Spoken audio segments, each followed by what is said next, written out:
नमस्कार दोस्तों। Merit come means का जो 24 सितंबर 2023 को जो पेपर था उसका जो दूसरा वाला भाग है जिसे अपन लोग कहते हैं सेट यानी शैक्षणिक योग्यता वाला जो हिस्सा है उसके प्रश्नों को लेकर आया हूँ मैं यहाँ पर। तो यहाँ हर वीडियो में मैं आपको 15 क्वेश्चन यहाँ पर बताऊँगा कि इनके आंसर क्या हो सकते हैं। चलिए सबसे पहले अपन लोग देखते हैं इसका पहला क्वेश्चन देखते हैं। सबसे पहले 15 क्वेश्चन यहाँ पे अपन लोग देखते हैं इसमें। तो पहला क्वेश्चन यहाँ पर है कि कह रहे हैं कि यहाँ निम्न में से कौन सा विटामिन आँखों को स्वस्थ रखता है। तो ये यहाँ 4 विटामिन के नाम दिए गए हैं, विटामिन के, विटामिन ए, विटामिन बी और विटामिन डी। तो आपने विज्ञान के अंतर्गत पढ़ा होगा कि आँखों को सही रखने के लिए विटामिन ए जो रहता है वो सबसे अच्छा रहता है आँखों के लिए। तो यहाँ पे पहले प्रश्न का आंसर ये बी नंबर का सही होगा, विटामिन ए। ठीक है दोस्तों, चलिए आगे बढ़ते हैं और देखते हैं दूसरा प्रश्न यहाँ पर आया है। निम्न में से कौन सा अभावजन्य रोग आयोडीन की कमी से होता है ना।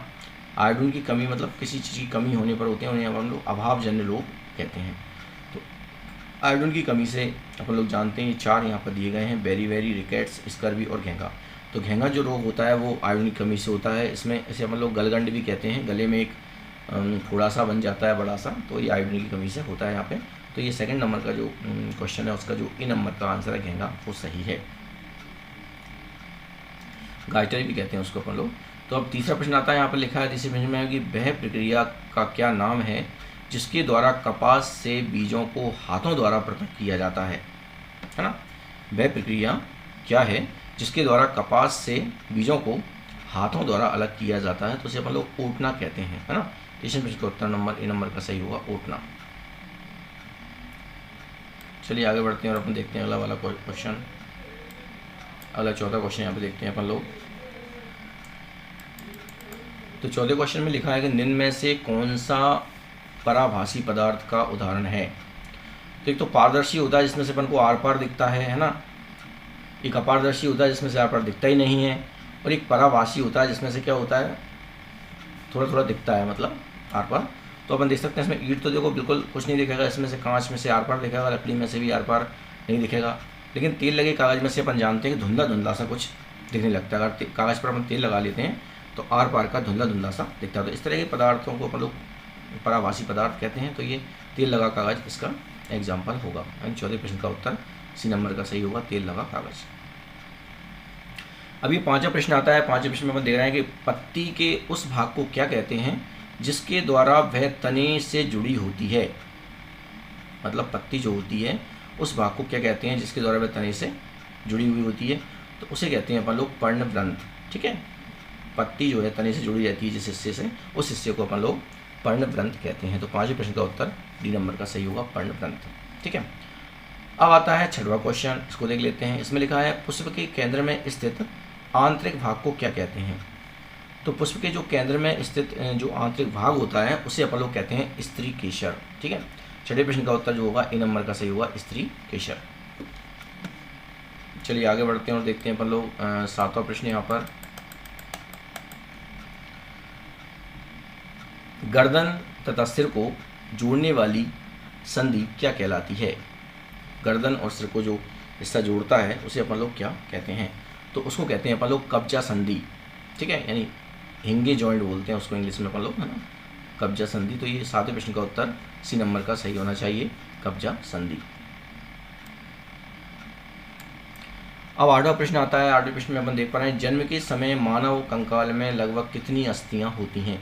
तो वैसे तो अपन लोग जानते हैं कि सामान्यतः व्यक्तियों में, मनुष्य में मतलब 206 हड्डियाँ होती हैं, और अपन जानते हैं कि जन्म के समय कुछ ज़्यादा हड्डियाँ रहती हैं, 300 से ज़्यादा ही रहती हैं मतलब हड्डियाँ। तो इसमें वैसे 350 बताया गया है कहीं कहीं, लेकिन यहाँ पर 300 के समथिंग यहाँ पे। तो 305 जन्म के समय मानव कंकाल में लगभग कितनी अस्थियाँ होती हैं। तो अपन लोग 305 कह सकते हैं। इसके आंसर थोड़े कन्फ्यूजन वाले हैं, लेकिन फिर भी अपन लोग यहाँ पे 305 को यहाँ पर राइट मान लेते हैं। ठीक है, 310 भी हो सकता है क्योंकि 350 हड्डियाँ लगभग होती हैं शरीर में बच्चों के जन्म के समय, और बाद में वो हड्डियाँ कम होकर 206 रह जाती हैं, है ना। अब यहाँ पे बात आती है, मतलब 305 भी हो सकता है और 310 भी, यहाँ पे कन्फ्यूजन वाली बात है। हो सकता है 350 सही है, तो किसको अपन लोग अप्रॉक्सीमेट माने, तो अपन लोग 305 को मान लेते हैं ना। ठीक है, तो आठवें प्रश्न का उत्तर मेरे अकॉर्डिंग सी नंबर का 305 होना चाहिए।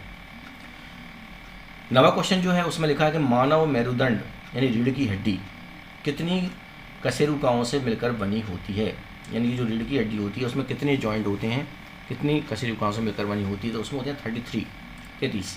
तो 90 प्रश्न का जो उत्तर है उसमें बी नंबर का सही होना चाहिए 33। तो रीढ़ की हड्डी 33 कशेरुकाओं से मिलकर बनी होती है।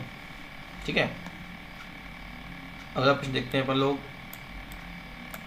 10वां प्रश्न जो है वो देख लेते हैं। लोलक की गति किस प्रकार की गति का एक उदाहरण है। लोलक माने एक, जब किसी पत्थर को धागे से बांधकर अपन लोग उसको हिलाते हैं तो बार बार वो कंपन करता है इस तरह से, तो उसमें एक आवृत्ति गति होती है उस तरह से, वो बार बार उस राउंड से घूमता है, जाता है, आता है, तो वो लोलक जो होता है उसका उदाहरण ये आवृत्ति गति उदाहरण है उसका। प्रश्न का उत्तर ये डी नंबर का सही होना चाहिए, आवर्ती गति। ठीक है, 11वां जो प्रश्न आया उसमें लिखा है कि पत्ती की सतह पर उपस्थित सूक्ष्म छिद्रों को क्या कहा जाता है। तो ये तो अपन सिंपल सी बातें विज्ञान में पढ़ते रहते हैं, उन्हें कहते हैं अपन लोग रंध्र, है ना। पत्ती की सतह पर पाए जाने वाले सूक्ष्म छिद्रों को अपन लोग रंध्र कहते हैं। तो 11वें प्रश्न का उत्तर ए नंबर का सही होना चाहिए, रंध्र। ठीक है दोस्तों, चलिए आगे बढ़ते हैं और देखते हैं 12वां प्रश्न। 12वें प्रश्न में लिखा हुआ है निम्न में से कौन एक परजीवी पौधे का उदाहरण है। परजीवी का मतलब ये होता है कि दूसरे पौधे पर डिपेंड रहता है ना, खुद ज़मीन से नहीं जुड़ा होता है और दूसरे पौधे के साथ मिलकर उससे चिपक कर उससे पोषक तत्व लेता है और वो जिंदा रहता है, तो उसे अपन लोग परजीवी पौधा कहते हैं। तो जो पादप परपोषी को अमूल्य पोषक तत्वों से वंचित कर देता है तो वो होता है अमरवेल।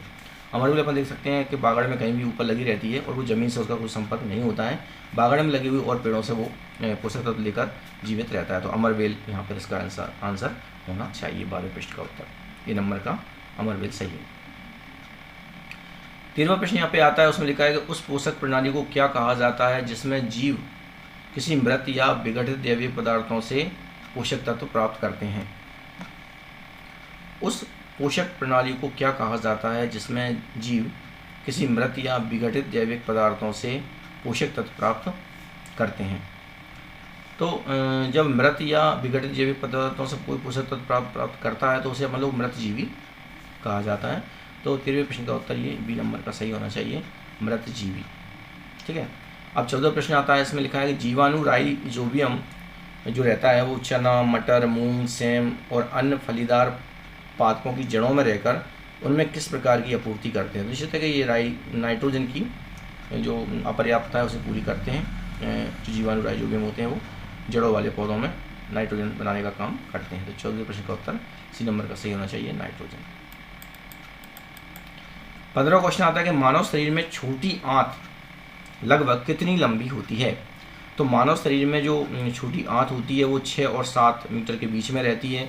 तो 6 और 7 मीटर के बीच में तो यहाँ कुछ लिखा नहीं हुआ, तो 6 और 7 के बीच में कौन आएगा, 6.5 आ जाएगा मीटर, है ना। तो 15वें प्रश्न का उत्तर ए नंबर का सही होगा, 6.5 मीटर, क्योंकि इसकी लंबाई 6 से 7 मीटर की लगभग होती है, तो इसलिए बीच का मान अपन यहाँ पे मान लेते हैं 6.5 मीटर इसकी लंबाई होती है।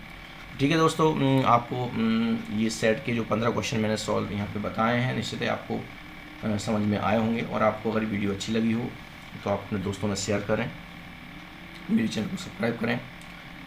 धन्यवाद दोस्तों, और मिलते हैं अब आगे वीडियो में। तब तक के लिए जय हिंद, जय भारत।